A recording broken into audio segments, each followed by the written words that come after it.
Clip number 158، اس میں آپ قرآن پاک کی سورہ آل عمران کی آیت نمبر 179 سے 180 تک کی تلاوت، ترجمہ اور تفسیر قرآن صراط الجنان سنیں گے۔ بسم اللہ الرحمن الرحیم۔ ترجمہ، اللہ کے نام سے شروع جو نہایت مہربان رحمت والا ہے۔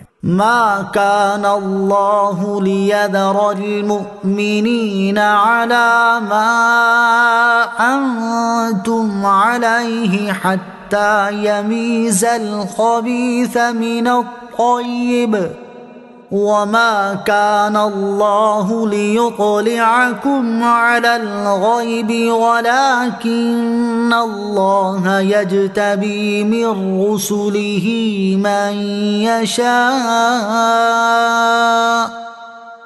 فآمنوا بالله ورسله وإن تؤمنوا وتتقوا فلكم أجر عظيم۔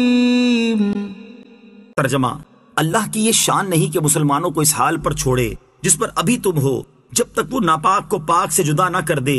اور اے عام لوگوں، اللہ تمہیں غیب پر مطلع نہیں کرتا، البتہ اللہ اپنے رسولوں کو منتخب فرما لیتا ہے جنہیں پسند فرماتا ہے۔ تو تم اللہ اور اس کے رسولوں پر ایمان لاؤ، اور اگر تم ایمان لاؤ اور متقی بنو تو تمہارے لیے بہت بڑا اجر ہے۔ ما كان اللہ لیذر المؤمنین علی ما انتم علیہ، اللہ کی یہ شان نہیں کہ مسلمانوں کو اس حال پر چھوڑے جس پر ابھی تم ہو۔ اس آیت کا خلاصہ یہ ہے کہ اے صحابہ رضی اللہ تعالی عنہم، یہ حال نہیں رہے گا کہ منافق و مومن ملے جلے رہیں، بلکہ ان قریب اللہ عز و جل اپنے رسول صلی اللہ تعالی علیہ وآلہ وسلم کے ذریعے مسلمانوں اور منافقوں کو جدا جدا کر دے گا۔ اس آیت مبارکہ کا شان نزول کچھ اس طرح ہے کہ تاجدار رسالت صلی اللہ تعالی علیہ وآلہ وسلم نے فرمایا کہ میری امت کی پیدائش سے پہلے جب میری امت مٹی کی شکل میں تھی، اس وقت وہ میرے سامنے اپنی صورتوں میں پیش کی گئی، جیسا کہ حضرت آدم علیہ السلام پر پیش کی گئی، اور مجھے علم دیا گیا کہ کون مجھ پر ایمان لائے گا اور کون کفر کرے گا۔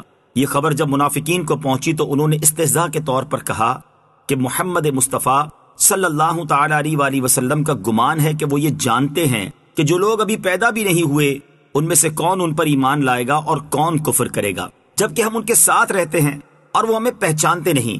اس پر حضور سید المرسلین صلی اللہ تعالی علیہ وآلہ وسلم منبر پر کھڑے ہوئے اور اللہ تعالیٰ کی حمد و ثنا کے بعد فرمایا، ان لوگوں کا کیا حال ہے جو میرے علم میں طعن یعنی اعتراض کرتے ہیں۔ آج سے قیامت تک جو کچھ ہونے والا ہے اس میں سے کوئی چیز ایسی نہیں ہے جس کا تم مجھ سے سوال کرو اور میں تمہیں اس کی خبر نہ دے دوں۔ حضرت عبداللہ بن حذافہ سہمی رضی اللہ تعالی عنہ نے کھڑے ہو کر کہا، یا رسول اللہ صلی اللہ تعالی علیہ وآلہ وسلم، میرا باپ کون ہے؟ ارشاد فرمایا، حذافہ۔ پھر حضرت عمر رضی اللہ تعالی عنہ نے کھڑے ہو کر عرض کی، یا رسول اللہ صلی اللہ تعالی علیہ وآلہ وسلم، ہم اللہ عز و جل کی ربوبیت پر راضی ہوئے، اسلام کے دین ہونے پر راضی ہوئے، قرآن کے امام و پیشوا ہونے پر راضی ہوئے، آپ صلی اللہ تعالی علیہ وآلہ وسلم کے نبی ہونے پر راضی ہوئے، ہم آپ علیہ الصلوۃ والسلام سے معافی چاہتے ہیں۔ تاجدار رسالت صلی اللہ تعالی علیہ وآلہ وسلم نے فرمایا، کیا تم باز آؤ گے؟ پھر ممبر سے اتر آئے، اس پر اللہ تعالیٰ نے یہ آیت نازل فرمائی۔ بخاری شریف کی حدیث ہے، حضرت ابو موسیٰ اشعری رضی اللہ تعالی عنہ فرماتے ہیں، نبی کریم صلی اللہ تعالی علیہ وآلہ وسلم سے ایسے سوالات کیے گئے جو ناپسند تھے، جب زیادہ کیے گئے تو آپ ناراض ہو گئے۔ پھر لوگوں سے فرمایا کہ جو چاہو مجھ سے پوچھ لو۔ ایک شخص عرض گزار ہوا، میرا باپ کون ہے؟ ارشاد فرمایا، تمہارا باپ حذافہ ہے۔ پھر دوسرا آدمی کھڑا ہو کر عرض گزار ہوا، یا رسول اللہ صلی اللہ تعالی علیہ وآلہ وسلم، میرا باپ کون ہے؟ ارشاد فرمایا، سالم مولا شیبہ ہے۔ جب حضرت عمر فاروق رضی اللہ تعالیٰ عنہ نے آپ کے چہرہ انور کی حالت دیکھی تو عرض کی، یا رسول اللہ صلی اللہ تعالی علیہ وسلم، ہم اللہ کی طرف توبہ کرتے ہیں۔ دوسری روایت یوں ہے کہ حضرت انس بن مالک رضی اللہ تعالیٰ عنہ فرماتے ہیں کہ سورج ڈھلنے پر رسول اللہ صلی اللہ تعالی علیہ وآلہ وسلم باہر تشریف لائے اور نماز ظہر پڑھی، پھر ممبر پر کھڑے ہو کر قیامت کا ذکر کیا اور بتایا کہ اس میں بڑے بڑے امور ہیں۔ پھر فرمایا، جو کسی چیز کے بارے میں مجھ سے پوچھنا چاہتا ہو تو پوچھ لے، اور تم مجھ سے کسی چیز کے بارے میں نہیں پوچھو گے مگر میں تمہیں اس کی جگہ بتا دوں گا۔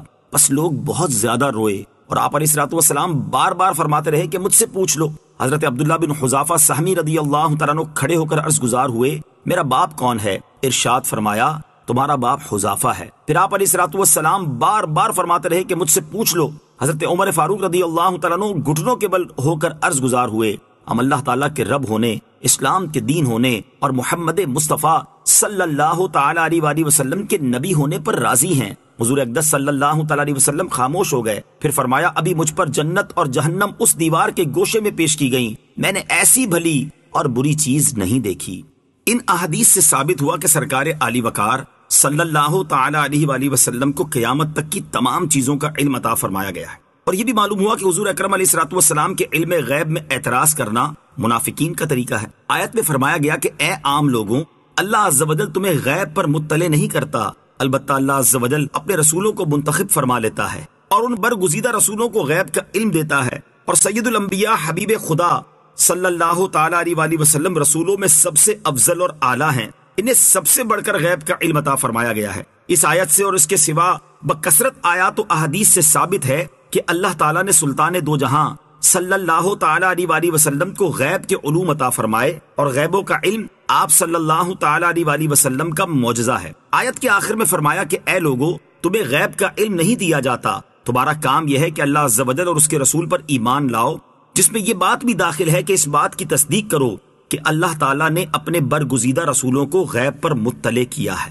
وَلَا يَحْسَبَنَّ الَّذِينَ يَبْخَلُونَ بِمَا آتَاهُمُ اللَّهُ مِن فَضْلِهِ هُوَ خَيْرًا لَهُمْ بَلْ هُوَ شَرٌّ لَهُمْ سَيُطَوَّقُونَ مَا بَخِلُوا بِهِ يَوْمَ الْقِيَامَةِ وَلِلَّهِ مِيرَاثُ السَّمَاوَاتِ وَالْأَرْضِ وَاللَّهُ بِمَا تَعْمَلُونَ خَبِيرٌ۔